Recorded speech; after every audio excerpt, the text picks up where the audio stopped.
Hi, I'm Lee from thegamejar.com. I'm here with Peter from Crytek. He's going to talk us through WarFace. Hey, good to be here.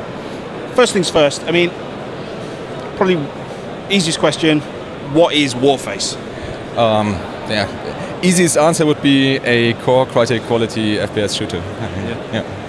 So you've got sort of two sides that sort of obviously have to battle it out. Is there sort of any story that's attached to it, or is it just pure a shooter? I mean, there is a backstory attached to it. It's fairly light, so it's more a, okay, jump in and have fun kind of thing. But if you wanted to dive into it, it's a, okay, look at the future from a glass half full or half empty kind of perspective. So the world as it is right now projected a bit into the future and everything went wrong. So this is obviously a little bit of a departure from you guys from probably what you normally do, certainly with how you sell the game, and it's going to be a free-to-play game. How are you guys planning on sort of monetizing and sort of making money back from players that hopefully play the game? So the game is already live in Russia and quite successful there. We are currently adjusting the ecosystem for all the different territories. So the main development force is in Kiev with a 100-man team, and now we are setting up like different co-production teams for all the different territories to adjust to local preferences. So coming back to your original question, actually. The way it's meant to be is that we're going to stay away from the whole pay-to-win model as far as possible, because at the moment free-to-play is still a bit stigmatized in the West.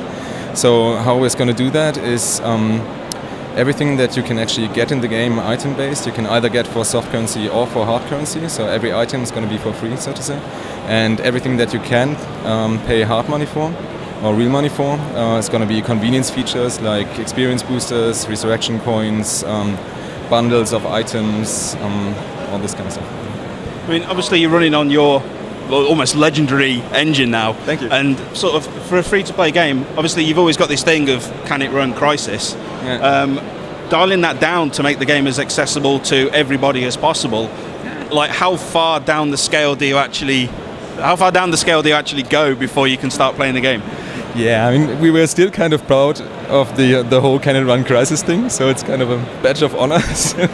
But I mean, for Crysis 2, we already optimized the hell out of the engine basically to make it run on console, and we went even further with WarFace. Since WarFace is a global brand, there's also like different target specs for different territories. So we really went far to actually make it run on a relatively low spec PC. Meaning that it will run on an 8600 with a gigabyte of RAM, and then scale up with all the CryEngine glory that you're used to. So you're making it so that basically pretty much anybody that's interested in gaming is going to be able to play the game. Anybody who has a half decent PC can definitely play it, and then scale up the quality if you go high. Yeah. So, is it a tricky thing to sort of come into? Like you said, with the free-to-play market, it's something that's it's kind of in its infancy, but there are territories where it does have a bit of a stigma. It's like, if somebody said, do you want to play a game that Crytek make? They go, yes, of course. And then they say, okay, you can download it, it's free. And then they go, hang on a minute. It's like, is it tricky trying to get people to play the game, or have you found that because you are Crytek, it's maybe, and you've teamed up with obviously Tryon Worlds, it's maybe a little bit easier for you? I think definitely it's going to be easier for us. I mean, the pedigree of the developer is definitely helping. I mean, being Crytek, we already have this kind of credibility. We do run into the stigma quite a lot in the beginning. Often people don't really know that it's for free. So we're trying to get away from the term free-to-play at the moment and turn it into Crytek quality for free, which then becomes a completely different approach to it. Because then at the core it's a Crytek game and you can play it for free. For us, the whole discussion is a bit... we don't really understand the discussion about it, because for us really the free-to-play model is kind of the fairest for developers and players alike. Because for us, we widen our target audience, we make it as accessible as possible, we get as many players in as possible, which is good for the community because there's a lot of players. We then run it as a service model, so it's not we have to run towards this one date where we release and everything has to be in there, but we can continuously improve it together with the players and the community. And for the players, there's no real risk attached to it. It's a Crytek quality game. download it, play it. Hopefully you like it. I mean, then you start investing time in it, which is already a big thing for us. I mean, thank you for this, because obviously then you like the game. And if you really like the game, yeah, start spending money, because development is expensive. But if you don't like it, it's not like with traditional titles where you can trick a player into buying the game with a huge marketing budget and a fancy trailer, and then when they actually play the game and they think, okay, this is actually not that good, and after 30 minutes they throw it away. This is okay if we don't attach the player to the game, if we don't do a good job in building the game, they just leave. So for us, it's really a very fair thing for both parties. Core to any shooter is obviously the guns, so we'll talk a bit of gun porn. What kind of weapons can we play? That would be a pretty long answer. I mean, how do I structure this in the best way? So we have the 4 classes. Every class has its primary weapon that it also grinds against. There's secondary weapons that are accessible to every class, but yeah, I mean, Rifleman has assault rifles, the medic has a shotgun to be short range effective, engineer more like MP kind of style, and then there's the sniper. And for each class we have, I don't think we talk exact numbers, but we are continuously upgrading it, so the number that I have now might already be out of date. Around 20 plus primary weapons, and yeah, I mean, there's loads of stuff to play with. So let's just talk. See, if you're a newcomer to the game, you've just downloaded it.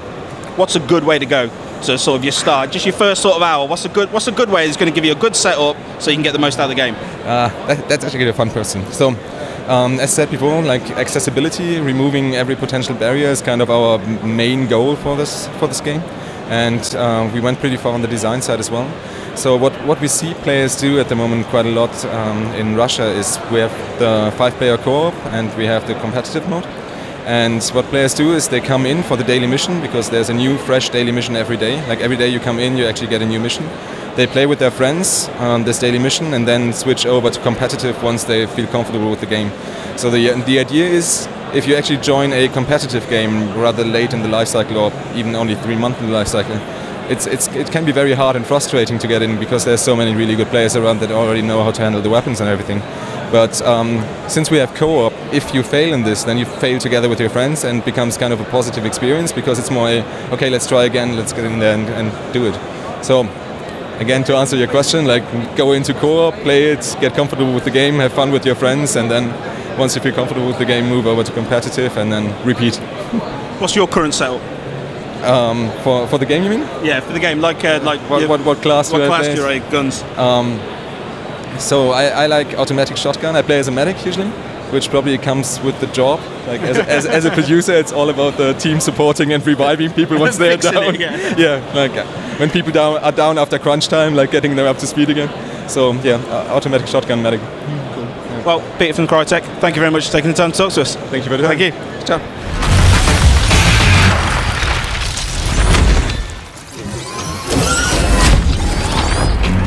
You, gentlemen, are WarFace. If you want easy, you picked the wrong side.